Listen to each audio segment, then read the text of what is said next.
1 नवंबर 2025 को कार्तिक मास के शुक्ल पक्ष की एकादशी तिथि है, जिसे देव उठनी एकादशी के नाम से भी जाना जाता है।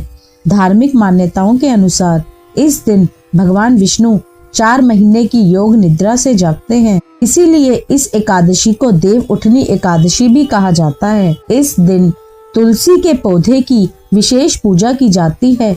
कहा जाता है कि अगर 365 जोते तुलसी पे इस दिन जला दी जाएं, तो पूरे साल का फल मिलता है। के जागने के साथ ही पिछले 4 महीने से रुके हुए सभी शुभ और मांगलिक कार्य जैसे विवाह, मुंडन, गृह प्रवेश फिर से शुरू हो जाते हैं। इसे ही चातुर्मास का समापन माना जाता है। देव उठनी एकादशी के अगले दिन तुलसी विवाह का त्योहार मनाया जाता है। आजकल तुलसी विवाह एकादशी वाले दिन भी मनाने लगे हैं। भक्त इस दिन निर्जल और फलाहार व्रत रखते हैं। सुबह जल्दी उठकर पवित्र स्नान करते हैं। शाम के समय घर के आंगन या पूजा स्थल पर गन्ना, सिंघाड़ा और मिठाई आदि से मंडप सजाया जाता है।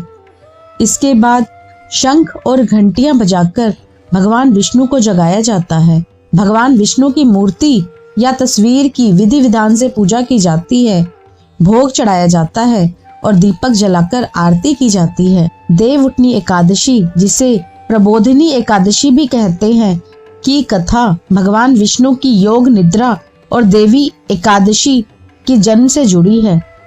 कथा के अनुसार एक बार मुर नामक एक भयंकर असुर था, जिसने अपने बल से स्वर्ग पर अधिकार कर लिया और देवताओं को परेशान करना शुरू कर दिया। सभी देवता जब भगवान शिव के पास गए तो उन्होंने उन्हें भगवान विष्णु के पास जाने की सलाह दी। देवताओं की प्रार्थना सुनकर भगवान विष्णु ने मुर से युद्ध किया। यह युद्ध कई वर्षों तक चला, लेकिन मुर हार ही नहीं रहा था। युद्ध से थककर भगवान विष्णु बद्रिका आश्रम गुफा, एक अन्य कथा के अनुसार इसे मंदराचल पर्वतीय गुफा भी माना गया है, में योग निद्रा के लिए चले गए। जब मुर उन्हें मारने के उद्देश्य से गुफा में गया तो भगवान विष्णु के शरीर से एक दिव्य कन्या प्रकट हुई। इस कन्या ने मुर से युद्ध किया और उसे भस्म कर दिया। जब भगवान विष्णु जागे तो उन्होंने कन्या से पूछा कि वह कौन है। कन्या ने बताया कि वह उन्हीं की शक्ति से उत्पन्न हुई है और उसने मुर को मारा है। भगवान विष्णु अत्यंत प्रसन्न हुए और उन्होंने कन्या का नाम एकादशी रख दिया और उन्होंने एकादशी को वरदान दिया कि जो कोई भी इस तिथि पर पूरी श्रद्धा से व्रत करेगा, उसके सभी पाप नष्ट हो जाएंगे और वह अंत में मोक्ष को प्राप्त करेगा। एक अन्य कथा के अनुसार एक बार देवी लक्ष्मी ने विष्णु जी से कहा, हे प्रभु, आप निरंतर जागते रहते हैं और कभी भी आराम नहीं करते। इससे सभी देवगण और स्वयं मुझे भी आराम करने का मौका नहीं मिलता, इसलिए आपको वर्ष में कुछ समय के लिए विश्राम करना चाहिए। देवी लक्ष्मी के आग्रह पर भगवान विष्णु ने आषाढ़ शुक्ल एकादशी, जिसे देव शायनी एकादशी भी कहा जाता है, से लेकर कार्तिक शुक्ल एकादशी तक 4 महीने के लिए योग निद्रा में जाने का निर्णय लिया। इन 4 महीनों के दौरान सृष्टि का कार्यभार भगवान शिव और अन्य देवताओं पर रहा और सभी शुभ कार्य जैसे विवाह, मुंडन आदि रोक दिए गए। कार्तिक शुक्ल एकादशी के दिन भगवान विष्णु अपनी निद्रा से जागे और सृष्टि में फिर से शुभता का संचार हुआ।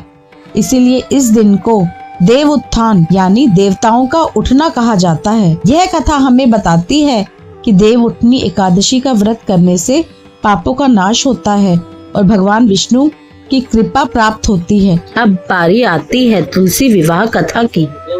एक पौराणिक कथा के अनुसार पूर्व जन्म में देवी तुलसी का नाम वृंदा था। वह अत्यंत रूपवान और धर्मपरायण थी। उनका विवाह जालंधर नाम के एक शक्तिशाली असुर राजा के साथ हुआ। राजा जालंधर बहुत क्रूर था, लेकिन उसे वरदान था कि जब तक उसकी पत्नी वृंदा का सतीत्व खंडित नहीं होता उसे कोई नहीं मार सकता, यहाँ तक कि भगवान भी नहीं। देवताओं की चिंता, जालंधर के अत्याचारों से सभी देवता परेशान हो गए थे। जब कोई भी उसे हरा नहीं पाया तो सभी भगवान विष्णु के पास सहायता के लिए पहुँचे। देवताओं की रक्षा के लिए भगवान विष्णु ने राजा जलंधर का रूप धारण किया और वृंदा के पास पहुंचे।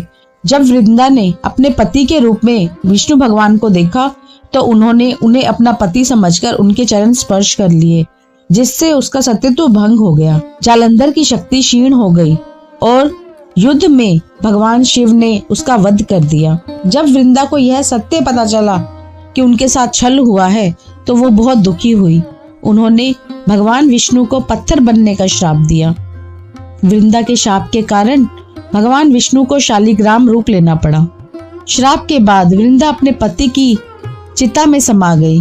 वृंदा की राख से एक पवित्र पौधा उगा जो कि तुलसी का पौधा था।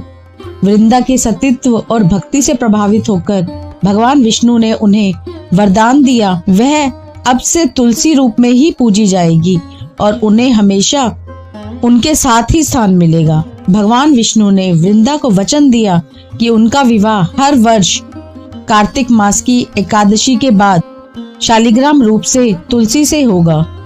तभी से हर साल देव उठनी एकादशी के अगले दिन इस कथा को याद करते हुए तुलसी के पौधे का विवाह भगवान शालिग्राम से कराया जाता है। यह विवाह वृंदा की पवित्रता और भगवान के प्रति उसके प्रेम का प्रतीक है। यह दिन हमें सिखाता है कि सच्ची शक्ति और पवित्रता से ही भगवान प्रसन्न होते हैं। जो भक्त देव उठनी एकादशी का व्रत रखते हैं उनके जीवन में शुभता, समृद्धि और शांति आती है। अगर आपको हमारी यह कथा अच्छी लगी हो तो लाइक करें, शेयर करें और हमारे चैनल हिंद एक सभ्यता को सब्सक्राइब जरूर करें। बेल आइकन दबाना ना भूलें। आपका हर लाइक और कमेंट हमें भारतीय संस्कृति की और भी सुंदर कथाएं आप तक पहुंचाने की प्रेरणा देता है। धन्यवाद। आपका दिन शुभ हो। जय